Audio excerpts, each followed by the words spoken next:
Banyak pasangan sering bertanya-tanya, sebenarnya berapa kali sih kita harus berhubungan seks dalam seminggu biar dianggap normal atau sehat? Ada yang bilang setiap hari biar tetap mesra. Ada yang merasa cukup sekali seminggu. Bahkan ada yang hanya beberapa kali dalam sebulan. Nah, di sinilah sering muncul rasa khawatir. Kalau terlalu jarang, takut hubungan jadi dingin.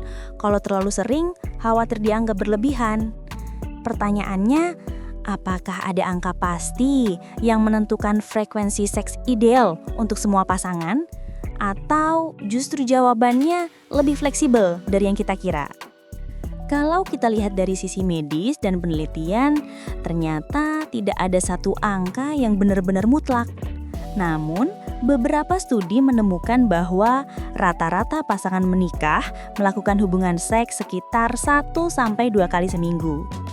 Menariknya, penelitian juga menunjukkan bahwa pasangan yang berhubungan seks minimal sekali dalam seminggu umumnya merasa lebih puas dengan hubungan mereka dibanding yang lebih jarang. Tapi sekali lagi, angka ini bukan patokan baku.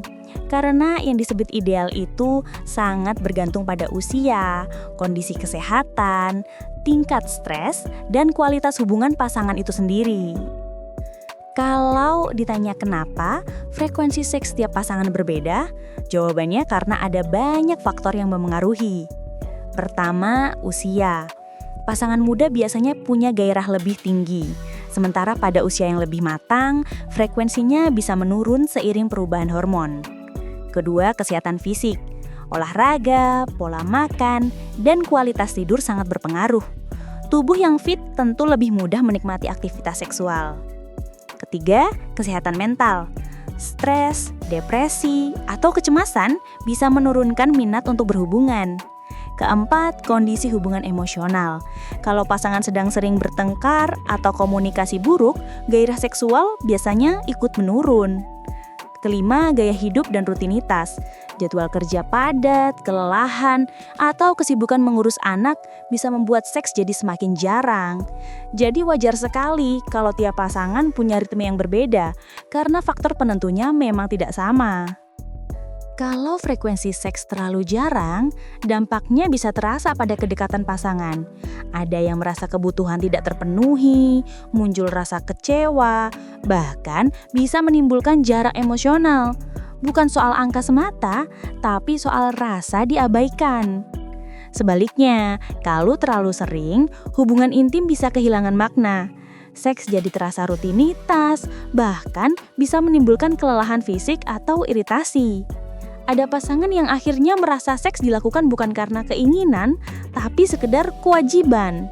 Artinya, baik terlalu jarang maupun terlalu sering sama-sama bisa menimbulkan masalah kalau tidak diimbangi komunikasi yang sehat. Jadi, berapa kali sebenarnya frekuensi seks yang ideal? Jawabannya, tidak ada angka yang mutlak sama untuk semua pasangan. Yang paling penting adalah bagaimana kebutuhan fisik, emosional, dan kenyamanan kedua belah pihak terpenuhi. Kuncinya ada di komunikasi terbuka. Bicarakan dengan pasangan tentang keinginan, kebutuhan, dan batasan masing-masing.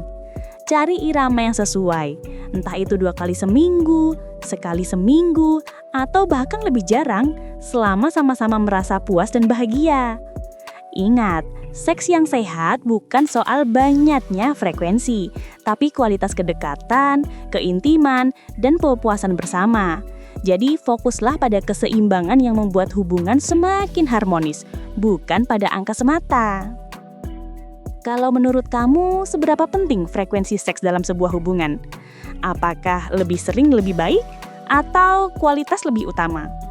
Tulis pendapatmu di kolom komentar, karena diskusi ini bisa jadi insight berharga buat banyak orang. Jangan lupa like, share, dan subscribe channel podcast Kamar Sehat, supaya kamu gak ketinggalan topik menarik lainnya seputar kesehatan seksual dan hubungan. Sampai ketemu di episode berikutnya.